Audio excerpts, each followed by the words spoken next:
Estimados podescuchas, me es muy grato poder saludarles el día de hoy. Como cada 15 días, hoy tenemos un excelente episodio acompañados por el arquitecto Sierra. ¿Cómo estás, don Fernando? Buen día, Mos. Primero que nada, muchas gracias por ese vocablo de don. Para los que no saben qué significa, se le da sobre todo a una persona de clase noble, es una expresión de respeto, de cortesía, o a una persona muy brillante. Entonces espero que sea en función de todo eso, Mos, y no por otra cosa, ¿verdad? Primero que nada, estoy muy emocionado por el programa del día de hoy. Es un programa muy especial, sobre todo porque tenemos un invitado externo a la organización y que posteriormente estaremos escuchando en la entrevista, pero eso lo veremos más adelante. Susi, también buenos días, ¿cómo estás? Hola Fer, hola Mos, pues muy emocionada, como bien mencionas, es el primer episodio que tenemos con un invitado externo, cosa que nos emociona mucho. Y aparte, podemos presumir que ya nos pueden escuchar por Spotify, buscando el canal Guerrero Cosa o el podcast Hablando en Acero. Pero no quisiera seguir sin antes felicitar a Carlos Mos, pues su cumpleaños, así es que feliz cumpleaños, Mos. Muchas gracias. Lo tuvimos que celebrar en chiquito, gracias a la pandemia me arruinó mi cumpleaños como el de la mitad del cumpleaños de todos los que vivimos en este mundo, pero ni modo de los que nos toca vivir ahora, ¿no? Fer, yo espero que no vayas a contaminar nuestro canal de YouTube con tus legendarias listas de reproducción que pasan de un agradable Beethoven a Banda Limón en un instante. ¿Cómo crees, Mos? Para nada, si mis gustos musicales pues tienden a ser muy refinados y jamás me atrevería a hacer un remix de esas características. Y aprovechando que estamos hablando de música, el invitado que tenemos el día de hoy seguro nos va a poder platicar mucho de esto porque es un gran aficionado a la música y entre algunos otros pasatiempos que nos podrá contar más adelante. Bueno, pues más adelante podemos hablar con él y nos dará mucho gusto. Primero vamos a recordar brevemente el episodio pasado, hablamos un poco del PIB de la construcción, hablamos de la producción de acero en las cifras de mayo y también comentamos acerca del Día del Ingeniero. Posteriormente, tú nos platicaste un poquito de las tecnologías y desafíos de la industria siderúrgica para enfrentar sobre todo el cambio climático y cerramos el programa entrevistando a dos grandes ingenieras, Norma Vitales y Ana Lilia Gutiérrez, que nos platicaron de su experiencia certificando bajo las normas ISO a nuestras plantas en sistemas de gestión integrado de salud, seguridad, medio ambiente y calidad. Y pues bueno, para este programa vamos a hablar primero con la profesora al respecto de las cifras de producción mundial, pero actualizadas al mes de junio. Luego nos platicará un poquito más detallada la situación acerera en China, que está bien interesante, y finalizará hablándonos al respecto de este megaproyecto que no ha sido tan sonado en los medios, pero está bien interesante, que es este proyecto del paralelismo de Tehuantepec. Y después de que hablemos de estas cifras, hablaremos de una cápsula, la cápsula que comentamos, que nos hablará acerca del coche de Volver a Futuro. Y terminaremos el programa entrevistando al ya famosísimo ingeniero civil Carlos Cházaro Rosario. Pues bueno, sin más preámbulo, comencemos con los datos de la semana. Adelante, profesora. Gracias, Mos. En el programa pasado vimos las cifras de mayo en cuanto a la producción de acero. Tenemos ya las cifras para junio, en donde vemos que las cifras de acero fueron de 148.3 millones de toneladas, una disminución del 7% en comparación con junio del 2019. Y si vemos para México, México produjo 1.13 millones de toneladas de acero crudo, 21% por debajo del mismo periodo, del mes de junio. Y de fórmula acumulada, si vemos el total de meses, vemos que la producción fue de 8.1 millones de toneladas de acero en el primer semestre, un 15% menos respecto al mismo periodo del mes anterior. Hemos venido hablando de China. China produjo 91.6 millones de toneladas, un aumento del 4.5% en comparación con junio del 2019. Aproximadamente hemos calculado que son 3.05 millones de toneladas diarias. Este es un dato histórico. Se calcula que la utilización de la capacidad de las acerías fue del 91%. Y a mí me causa muchísima impresión en qué están utilizando los chinos todo este acero. Me parece increíble que al día produzcan 3 millones de toneladas. Solo para que se den una idea, una planta del tamaño de nuestra planta en Ciudad Sagún Hidalgo produce 1 millón de toneladas, pero al año. Y ellos producen 3 al día. Fíjate que sí es impresionante. La mayor parte lo utilizan para infraestructura, esto es para construcción. En el 2019, para marzo, el 51% del acero fue utilizado para construcción. Pero esta cifra aumentó para este marzo, teniendo una demanda para infraestructura del 53%. Y justamente en este punto es que quiero comentarles que en junio pasado, en junio que estamos terminando, China se convirtió en importador neto de acero por primera vez en 11 años. A pesar del récord de producción, se convierte hoy en un importador neto. Susi, y para los que no estamos tan familiarizados con estos términos, ¿nos podrías decir qué es un importador neto? Mira, es un país o territorio cuyo valor de las mercancías importadas es superior al valor de las mercancías exportadas durante un periodo determinado. Por ejemplo, China importó en junio 4.5 millones de toneladas y exportó 3.7 millones de toneladas. Se cree que este dato, en donde se convirtió como importador neto, se mantendrá también para julio y agosto. Esto es por la gran cantidad de obras de infraestructura que habían dejado detenidas. Esta tendencia significa que el papel de China como importador neto de acero podría continuar por mucho más tiempo, ¿no? Estos datos lo hemos venido viendo. China tiene una recuperación rápida e importante para los mercados.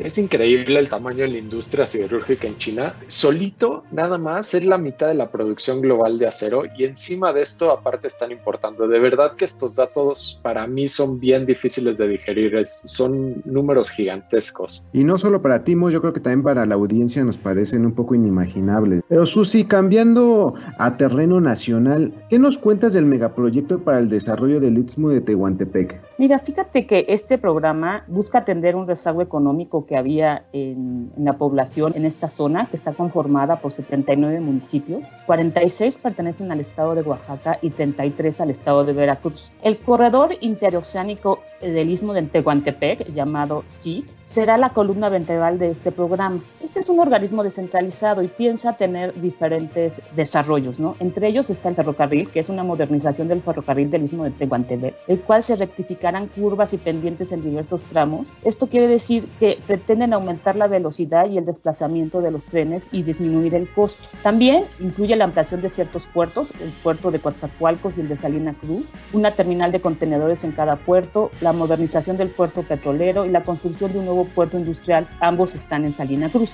Incluye también la modernización de algunas carreteras, el mantenimiento y modernización del oleoducto de 220 kilómetros para transportar gas natural, mantenimiento y rehabilitación de las refinerías de Minatitlán y de Salina Cruz, el desarrollo de centrales eólicas para la generación eléctrica en la región del Ixtepec en Oaxaca y la instalación de fibra óptica subterránea sobre el derecho de vía ferroviario. También fíjate que van a impulsar y se planean 6 polígonos de desarrollo e innovación para el bienestar. Esto será sobre la vía del ferrocarril del Istmo y se propone también que toda esta zona tenga zonas libres para atraer inversión, tenga tasas de IVA y de ICR disminuidas y combustible y precios bajos. Y esto de pasar bienes del Atlántico al Pacífico o viceversa me resuena sumamente familiar. Supongo que es un negocio si puedes competir en tiempos y costos. ¿Cuál sería el principal competidor para todo este desarrollo? Fíjate que el plan es que compita en costos y tiempos con el Canal de Panamá. Actualmente los barcos en el canal cruzan aproximadamente 9 horas y además tienen que esperar 10 días para atravesar del Caribe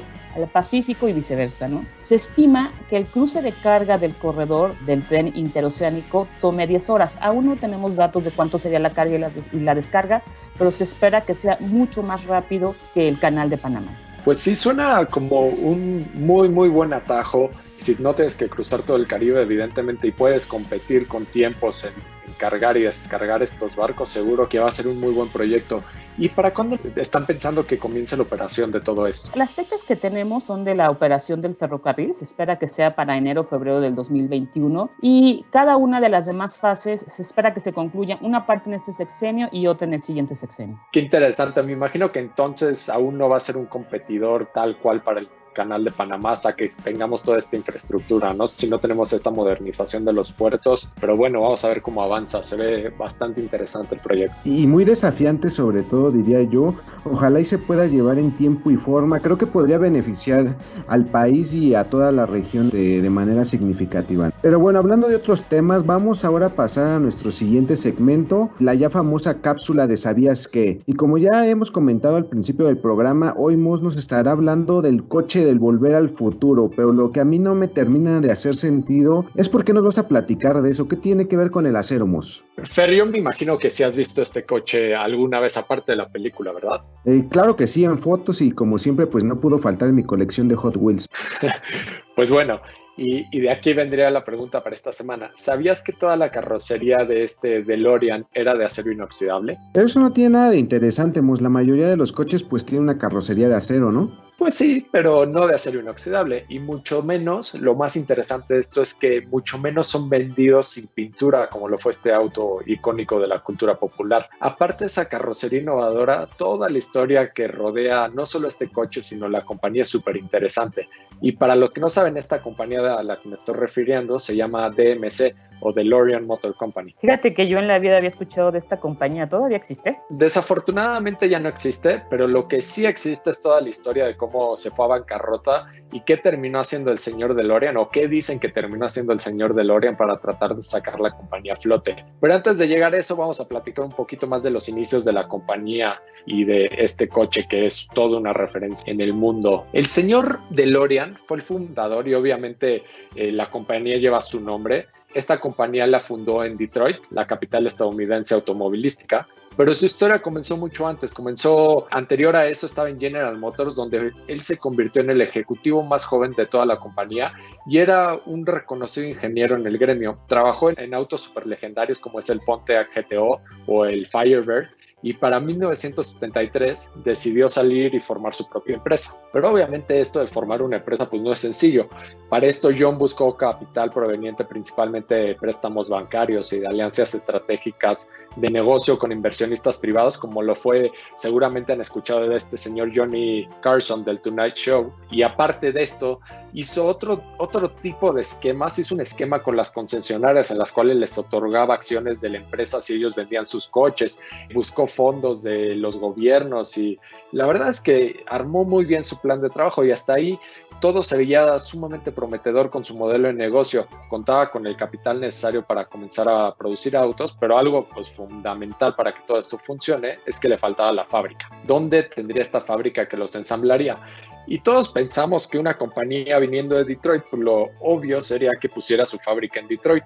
Pero el señor DeLorean buscó estos incentivos gubernamentales, y en esas épocas los países que tenían altos niveles de desempleo pues estaban ofertando que las empresas invirtieran en esos países y los gobiernos les ponían dinero para pagar el financiamiento de la fábrica o para pagar la fábrica como tal. Obviamente si estas empresas se comprometían a emplear a los trabajadores locales para disminuir estas tasas de desempleo. Esto primero lo buscó en la República de Irlanda. Sin embargo, el ministro de Comercio e Industria no le quiso apoyar el proyecto y se le vino abajo todo este esquema con la República de Irlanda, y esto lo llevó a buscar en otros países.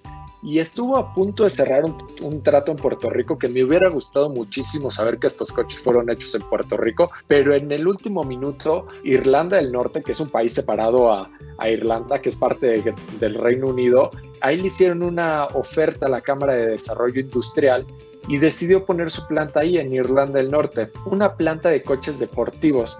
Desafortunadamente, pues, los locales no tenían ni la mínima experiencia ensamblando un coche, lo que los llevó a tener numerosos problemas de calidad en su famosísimo auto de Volver al Futuro. El auto al final fue el único que se fabricó por DMC, pero vaya que es uno de esos autos que las personas o aman o odian. Es como el Cybertruck de Tesla, que no sé si alguna vez has visto, Fer, pero a lo mejor hablamos de eso en otro episodio.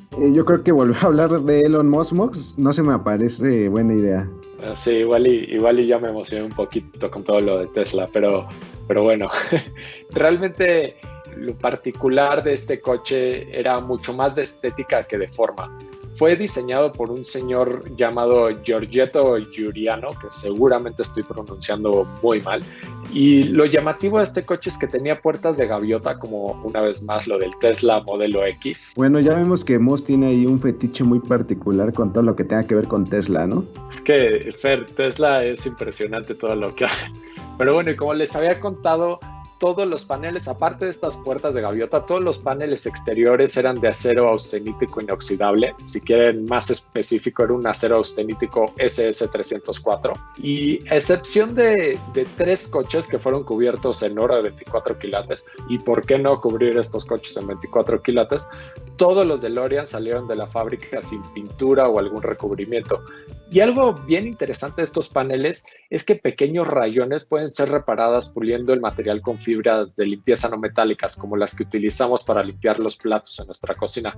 Y la verdad es que a mí me encantaría ver más coches con este acabado en la calle. Yo creo que no hay ni uno más que este que esté circulando por ahí con paneles de acero inoxidable y se me hace realmente fenomenal. Pero bueno, desafortunadamente lo que le sobraba en belleza le hacía falta en potencia. Lo que decepcionó a muchas personas que esperaban obviamente un auto deportivo era este motor. Tenía un motor V6 que suena bastante prometedor hasta ahí, pero solo desarrollaba 130 caballos de fuerza. Y para que tengan una comparativa moderna, un Jetta vendido en México de 4 cilindros tiene 150 caballos de fuerza. Entonces, pues realmente en términos de potencia, pues no sonaba mucho como un coche deportivo. Sí se veía como un coche deportivo, pero no tenía la potencia para respaldarlo. Pero esto no fue lo que realmente mató este coche y también mató a la compañía, sino que fue el costo. En ese entonces, este cochecito salió con precio de venta de $25,000 en 1981. Si pasamos esos $25,000 al equivalente hoy en día, son $70,000. $70,000 hoy te compra un Porsche Cayman de 300 caballos de fuerza y te sobra dinero para comprarle los opcionales. Entonces, pues como se pueden dar cuenta, era sumamente caro. Y pues esto lo que provocó fue una muy pobre demanda del coche y los altos costos de producción empezaron a afectar a la compañía DMC. Necesitaban vender por lo menos 11,000 coches para salir tablas, pero solo consiguieron vender 6,000. Entonces pues el señor DeLorean no le quedó de otra más que buscar ayuda y la consiguió más o menos con el gobierno británico, pero los británicos le dijeron que sí le iban a dar el dinero siempre y cuando una compañía privada o inversionistas privadas le igualaran el monto solicitado. Y por ahí de 1982, el señor DeLorean lo arrestaron por conspirar contrabandear $24 millones en cocaína para Estados Unidos. Y pues uno solo puede asumir que esta riesgosa jugada tenía como finalidad pues salvar a esta compañía, salvar a DMC. Pero el elemento clave para este arresto fue una grabación de un agente encubierto del FBI que se hizo pasar por traficante ofreciendo al señor DeLorean el negociazo de los $24 millones en cocaína. Pero en el juicio, el abogado de DeLorean logró evidenciar que los agentes del FBI lo engañaron y ellos se hicieron pasar por inversionistas reales y lo llevaron a una trampa. Esencialmente lo hicieron caer en una trampa para que tomara este riesgo. Y pues al final del juicio lo dejaron en libertad, pero pues obviamente en lo que lo dejaron en libertad se destruyó por completo la reputación de la marca y la reputación del señor DeLorean. Y en 1982 DMC se promulgó en bancarrota y dejó a 2,500 personas sin empleo y perdió más de $100 millones en inversiones. Entonces esta fábrica que se puso en Irlanda del Norte pues sirvió por 2-3 años nada más. Y pues esa es la historia y el dato curioso de la semana. Esta vez no lo quise hacer tan largo. Les invito obviamente a ver la película de Volver al Futuro, que salió en 1985. Salió después de que la compañía ya había fracasado y había ido a bancarrota. Y yo creo que si esa película hubiera salido al mismo tiempo que la compañía seguía viva, hoy seguiríamos teniendo a DMC, porque esa película cambió la trayectoria de ese auto, lo convirtió en un ícono en el mundo de la cultura popular. Y hoy en día tú puedes encontrar estos cochecitos con precios arriba de los $40,000.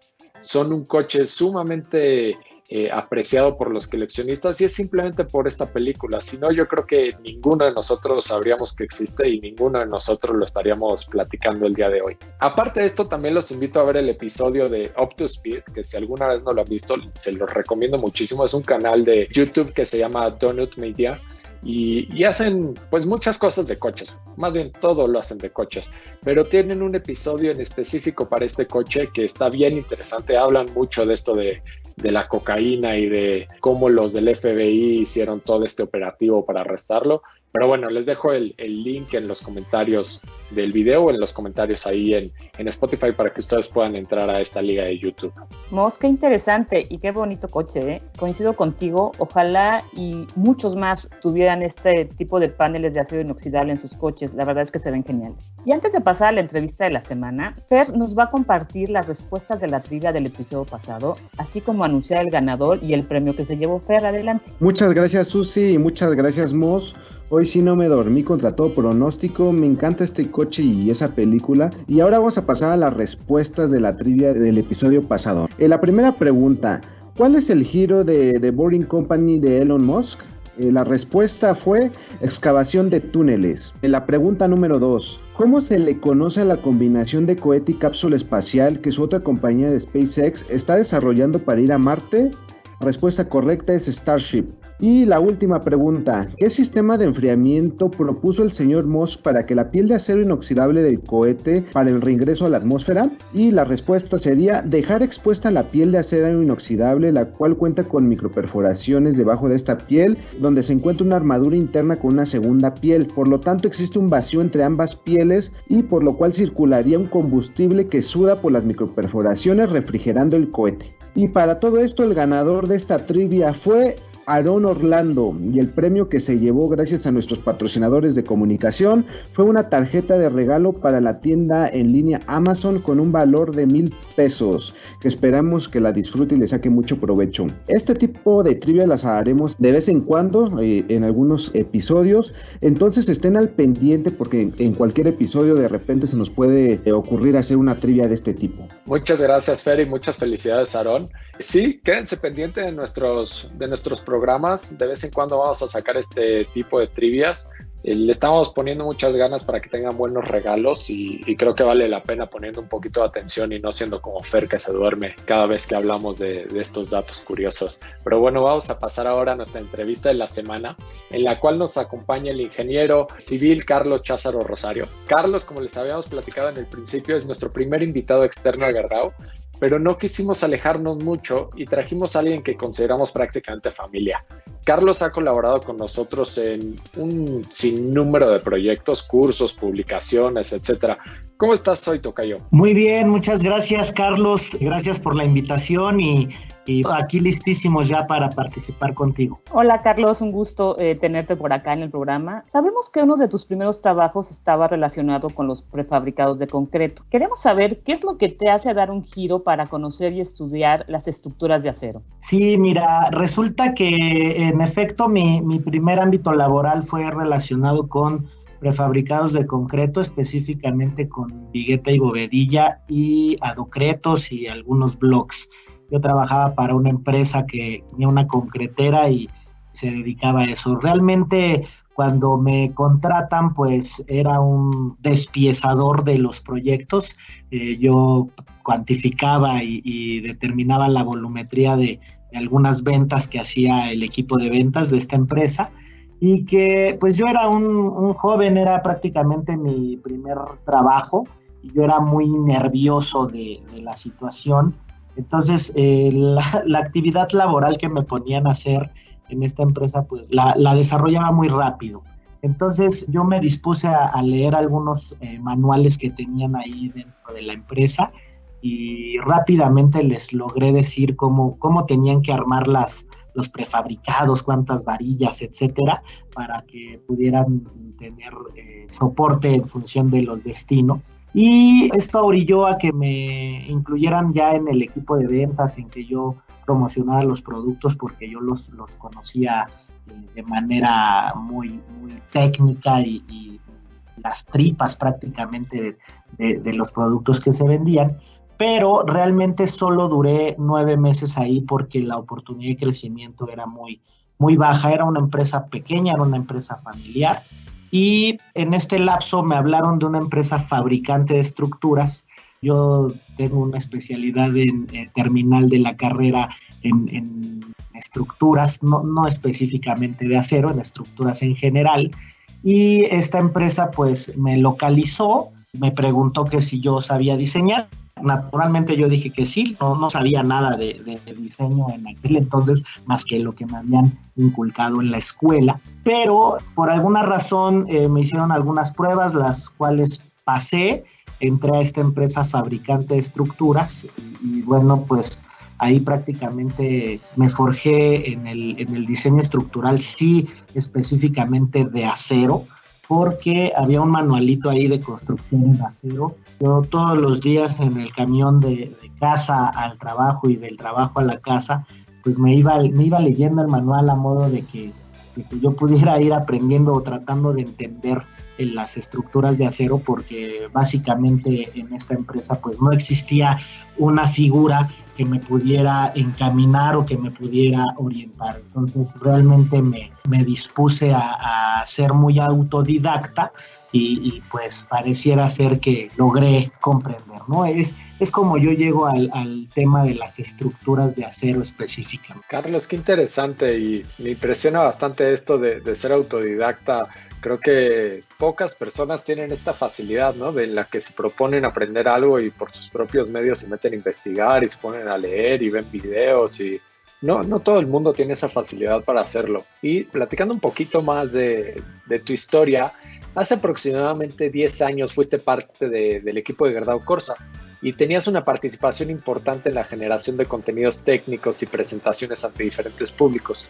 ¿Cómo fue el tiempo que estuviste con nosotros? ¿Cómo fue ese tiempo en Gerdau Corsa? Bueno, si me permites, primero déjame platicarte un poco de mi llegada a Gerdau, en el sentido de que pues yo estaba participando en esta empresa fabricante que mencioné. Esta empresa me dio la oportunidad de asistir a un curso en León, Guanajuato, un curso que impartió un personaje del ISC, que era un curso de diseño de estructuras de acero, que más adelante igual y hablamos un poco de este curso.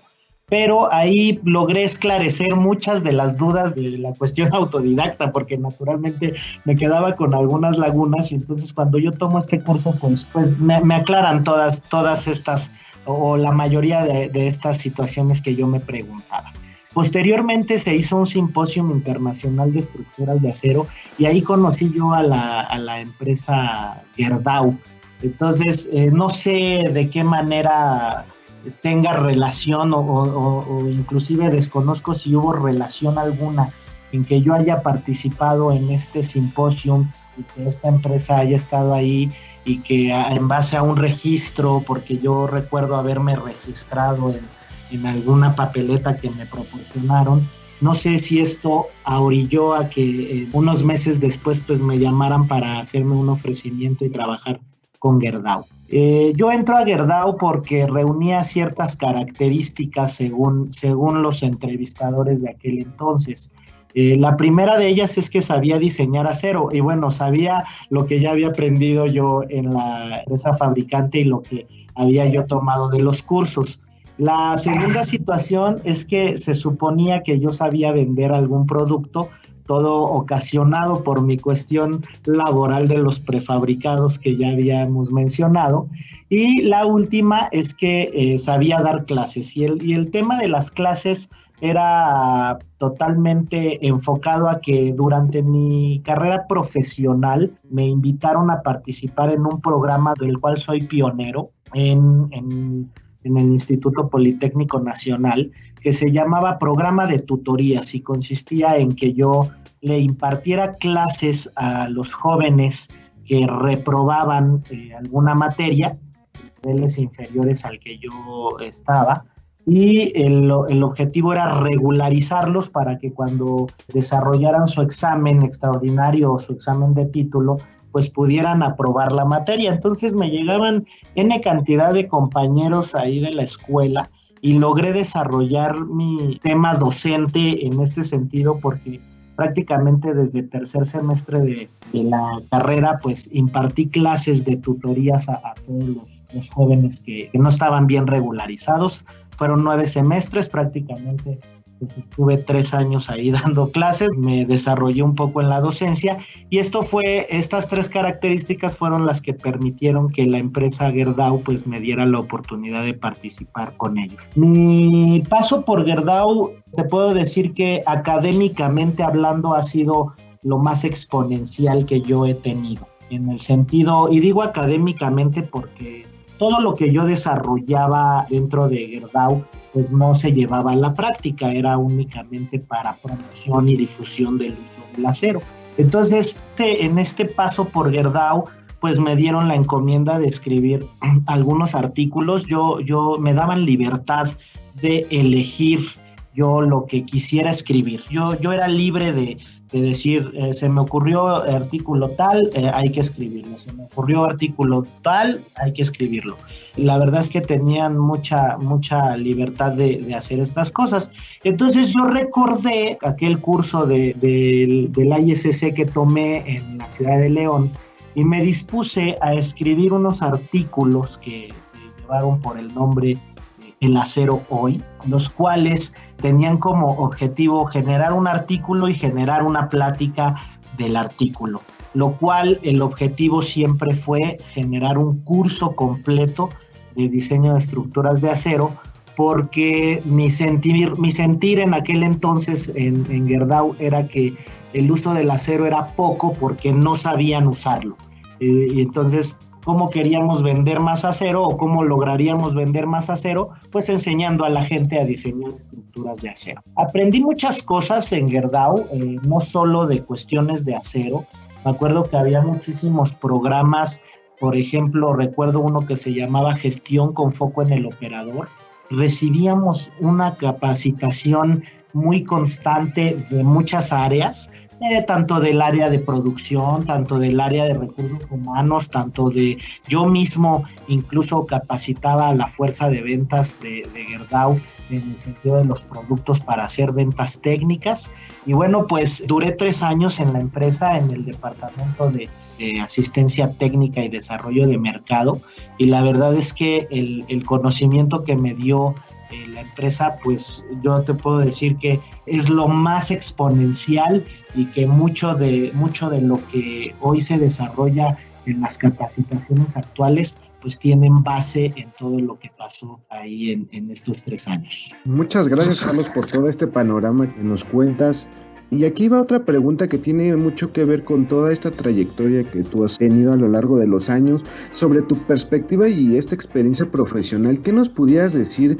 ¿Qué ventajas ofrecen las estructuras de acero frente a algún otro sistema estructural? Bueno, la ventaja principal que tienen las estructuras de acero es que tienen una ductilidad natural. La propia concepción del material ya le da esta característica, a diferencia de algunos otros materiales como pueden ser el concreto reforzado, que precisamente se refuerza porque carece de estas capacidades de desarrollo de deformaciones plásticas. Entonces, para lograr que tengan comportamientos dúctiles estos sistemas, pues hay que combinarlo con elementos metálicos, en este caso el acero de refuerzo. Las ventajas, esa es la ventaja primordial, ¿no? En el sentido del comportamiento ante una solicitación accidental. Pero existen muchas otras que tienen que ver con el punto de vista de la fabricación o el punto de vista de la construcción. En el caso de la mano de obra de la estructura de acero, pues es una mano de obra más calificada. En el caso de los procesos constructivos, con el desarrollo de las conexiones atornilladas, pues se desarrollan con muchísimo mayor rapidez las estructuras. Puedes desarrollar edificios que pueden reducirse hasta en un 40% el tiempo de construcción comparado con los otros materiales. Además de que acompañando un poco las cuestiones arquitectónicas y cuestiones de funcionabilidad de los edificios, pues permiten tener mayores espacios, mayores alturas, sin interferencia, y bueno, pues se pueden acoplar a diferentes sistemas industrializados, ¿no? Que es lo de hoy. Todo lo prefabricado es lo que está rigiendo hoy en el ámbito de la industria de la construcción, y pues la estructura metálica, por la precisión milimétrica y las máquinas de control numérico que se tienen para el desarrollo de la fabricación, pues permite que las estructuras pues sean más óptimas, no solo en comportamiento estructural, sino en óptimas, hablando de sustentabilidad económica, hablando de sustentabilidad ecológica e inclusive social, ¿no? Entonces, pues eso serían las ventajas. Carlos, como hemos venido viendo, eres catedrático en estructuras de acero. ¿Cómo ves los planes de estudio respecto a esta materia? ¿Consideras que los estudiantes tienen la suficiente información o conocimiento de este método constructivo? No, realmente la situación académica es muy pobre en el sentido de la estructura de acero. Únicamente se imparte tanto en ingeniería como en arquitectura. Se imparte un solo semestre la materia, la cual es totalmente insuficiente porque no logramos capacitar bien a un alumno que se va a dedicar a la profesión de construir o diseñar estructuras de acero. Yo entiendo que existen programas de maestrías y existen programas de doctorados en los cuales ellos pueden sanar eso, pero el tema de las maestrías y los doctorados va más enfocado a las investigaciones más que a la práctica. Entonces, estamos haciendo un mal trabajo en el país. Voy a hablar en el país, no hablo de una universidad en específico, en el sentido de que no se imparte una materia adicional de estructuras metálicas. Yo creo que hace falta estructuras de acero 2 en ingeniería. Y en arquitectura, pues el enfoque que se le debe dar es más directo a la construcción, porque normalmente los arquitectos no desarrollan el cálculo estructural. Entonces, el personaje que les imparte las materias de acero a los arquitectos, pues piensa que deben de saber diseñar estructuras, y la realidad es que termina siendo un desastre porque la formación académica de los arquitectos pues no está fundamentada al diseño estructural y carecen de muchos conocimientos previos para poder desarrollar estas materias. Ahora bien, yo te estoy hablando de que académicamente estamos mal en la estructura de acero, pero también es injusto porque dentro de la ingeniería civil, y entiendo el punto, dentro de la ingeniería civil existen otras especialidades que no tienen que ver con estructuras y que seguramente ellos también querrán que se den más materias relacionadas pues con hidráulica o con ingeniería sanitaria, qué sé yo. Entonces, bueno, entiendo un poco el tema de que sea muy básico, pero también creo que se debería de hacer un poco más de esfuerzo, ya sea que en lugar de que dure 4 años y medio la carrera, pues pudiera durar 5 años, ¿no? Sin embargo, bueno, pues no está dentro del control de las academias de estructuras el lograr mejorar esto. Sí, es que cuando hablamos de ingeniería civil, la verdad es que es un espectro gigantesco, ¿no? Para que realmente estuvieran bien formados en todos estos frentes, pues sí, tendrán que ser doctores en ingeniería civil. A lo mejor una solución podría ser que desde el inicio rompieran un poquito la carrera en 2 o 3 diferentes esquemas, como para los que están más interesados en estructura, los que están más interesados en cualquiera de las otras ramas, pero sí, yo sé que eso es bien complejo, ¿no? Y al final pues toca eso, una embarradita de cada tema para aprender. Pero vamos a cambiar un poquito de tema.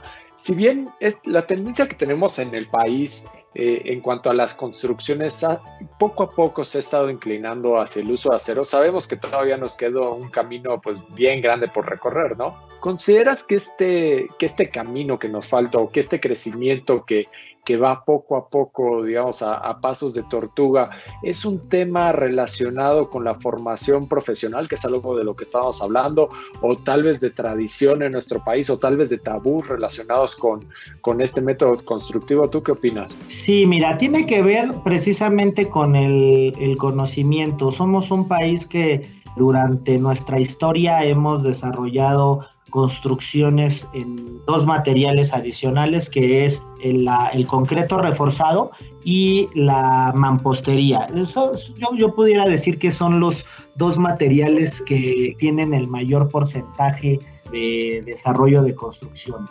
Esto tiene que ver con que al no meternos nosotros más a fondo en las estructuras de acero, pues se opta por la utilización del sistema convencional, entendiendo que el que se va a dedicar a la profesión de construcción, de ejecución de obras, pues ya no regresa a hacer un poco la cuestión autodidacta que platicábamos hace un rato.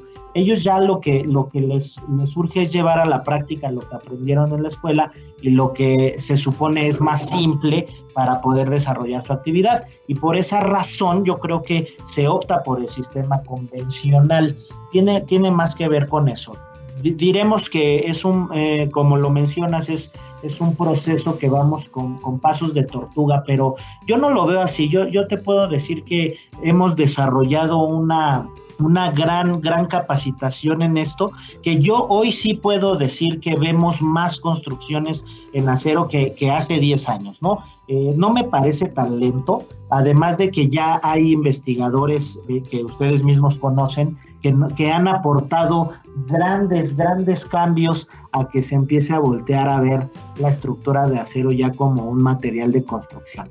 Invariablemente hay estructuras que no se pueden desarrollar en otro material más que en acero, ¿no? Como los edificios industriales, invariablemente van a estar conceptualizados desde el inicio en estructura de acero. Pero sí la edificación vertical, pues hay una área de oportunidad en el sentido de ver lo factible de la utilización de este material, que es algo que creo que todavía no hemos desarrollado bien. Hay por ahí una idea equivocada acerca de los costos en la construcción con acero. ¿Tú qué opinas al respecto, Carlos?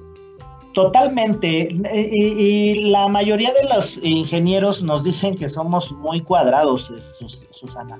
La verdad es que los costos no se desarrollan como normalmente lo hacen. Normalmente el costo lo relacionan a costo directo de material contra costo directo de material. Invariablemente así, el acero es más caro que el otro material. Pero la realidad es que el costo de una estructura se fundamenta más en el resultado final. Tenemos que ver el resultado final de la estructura para poder evaluar el costo. ¿Cómo se puede hacer eso? Bueno, desarrollando una estructura de acero, evaluando el costo de la fabricación, el costo de montaje, el costo del transporte, etcétera. Y lo mismo con la estructura de concreto reforzado o la estructura de mampostería o la estructura mixta o la estructura incluso de acero inoxidable o del material que tú quieras, de madera. El costo se tiene que hacer ya con una proyección del resultado final de la estructura. Inclusive dentro de Verdaud, uno de los trabajos que hemos desarrollado es precisamente una metodología para ayudar a los ingenieros y arquitectos a evaluar qué es lo más adecuado para la estructura de acero, en donde precisamente se explica que no se debe de hacer de manera directa material contra material. Esto es totalmente una situación errónea que está mal fundamentada y que precisamente estamos trabajando para modificar este análisis de costo y que se deje de hacer de manera directa y que se borre eso que acabas de mencionar. La estructura de acero es más cara, no lo hago porque es más cara, no. ya no debemos razonar de esa manera, y bueno, pues creo que estamos avanzando bien en ese tema, César. Muchas gracias, Carlos. Y saliendo un poco ya de todo este tema profesional, también otra parte importante de conocer a nuestros invitados es saber un poquito de sus aficiones, sus pasatiempos, qué es lo que les gusta, ¿no? En este caso tenemos una pregunta en torno a eso. ¿Eres un hombre que prefiere música y conciertos o museos y galerías?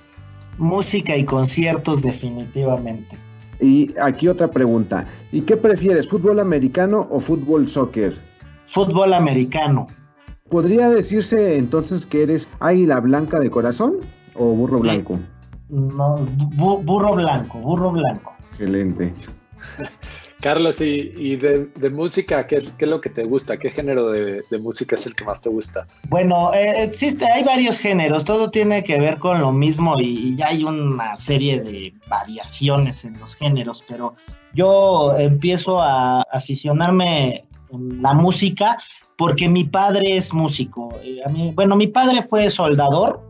No tiene nada que ver que haya sido soldador en su juventud y que yo me dedique a esto, no tiene nada que ver. A mí no me toca la parte de soldador, me toca la parte de músico, y pues él nos siembra a toda la familia un gusto natural por la música. Sin embargo, mis inicios en el escuchar música pues fue alrededor de los 10 años. Empecé a escuchar rock. Voy a mencionar un grupo australiano que no sé si ustedes lo conozcan, pero se llama Midnight Oil. Yo creo que a lo mejor alguna canción, la más famosa es Beds Are Burning, que es muy conocida y que luego no saben qué ellos son. Pero entonces inicio con el tema del rock, pero pues mi situación ha ido evolucionando al grado de que el día de hoy soy mucho más metalero que rockero. Me gusta mucho la música fuerte y la música gutural y que tenga potencia en las guitarras y baterías y que genere mucho ruido. Ese es mi género favorito. Estaba justamente cruzando los dedos esperando que no fueras a decir reggaetón. Entonces pasaste la prueba. No, Carlos, para nada, ni siquiera lo bailo, Qué bueno. Yo creo que no, ni a ti ni a mí nos hace mucho favor bailar reggaetón. No, yo creo que no. Carlos, y para cerrar la entrevista tenemos una duda que viene de nuestra audiencia y de alguien, yo creo que te conoce bastante.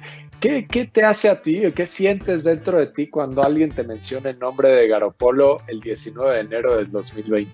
Pues algo totalmente, pero además no solo ese día, tuve la fortuna de ir a los 2 partidos físicamente, estuve en el estadio de los 49 a ver perder a mi equipo. Yo soy empacador de corazón y a ambos partidos los perdí. ¿Y qué me hace sentir el nombre de Garopolo?